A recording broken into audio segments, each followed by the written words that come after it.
ఇది రంగారెడ్డి జిల్లా మంచాల మండలం ఆరుట్లలోని శ్రీ బుగ్గరామలింగేశ్వర స్వామి పుణ్యక్షేత్రం.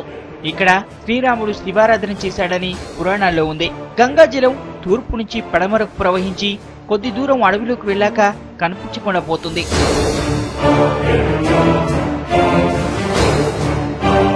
శ్రీ బుగ్గరామలింగేశ్వర క్షేత్రంలో ఏటా కార్తీక మాసంలో పౌర్ణమి నుంచి అమావాస్య వరకు 15 రోజుల పాటు జాతర జరుగుతుంది.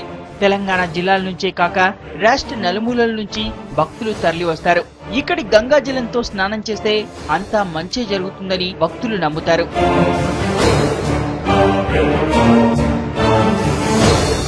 వందల ఏళ్ల చరిత్ర గల ఈ ఆలయం అభివృద్ధి గురించి ప్రభుత్వం నిర్లక్ష్యంగా వ్యవహరిస్తోంది. జాతర ఏర్పాట్లను సైతం తూతూ మాత్రంగా చేస్తోంది. సర్కార్ తీరుపై భక్తులు ఆగ్రహం వ్యక్తం చేస్తున్నారు. బుగ్గరామలింగేశ్వర స్వామి ఆలయము ఇది కొన్ని ఏళ్ల సంవత్సరం నుంచి కొన్ని వందల ఏళ్ల నుంచి కూడా ఈ పవిత్రత ఇలాగే ఉంటుంది. కానీ ఇక్కడ అభివృద్ధి కార్యక్రమాలను చేస్తలేరు. ఈ తెలంగాణ ప్రాంతంలో వివక్షతోటి అసలు ఏ మాత్రం కూడా ఇక్కడ అభివృద్ధి కార్యక్రమాలకు దేవాలయ శాఖ కానీ ఎవరు కూడా పట్టించుకుంటారు.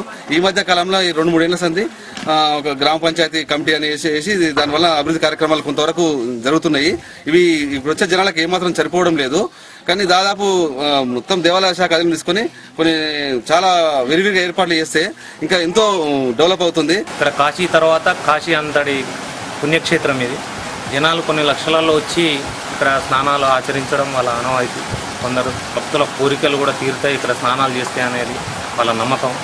ఆ నమ్మకంతో కార్తీక మాసం పున్నమి నుంచి 15 రోజులు అమావాస్య దాకా ఇక్కడ జాతర సాగుతుంది. ఇక్కడ అధికారులు కానీ ప్రజానాయకులు కానీ ఎవరు పట్టించుకోవడం లేదు.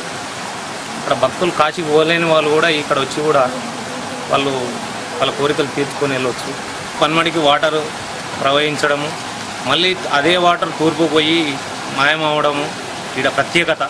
శ్రీ బుగ్గరామలింగేశ్వర క్షేత్రం అభివృద్ధిపై ప్రభుత్వం దృష్టి సారించకపోతే ఆలయం శిథిలావస్థకు చేరుతుందని భక్తులు ఆందోళన చెందుతున్నారు.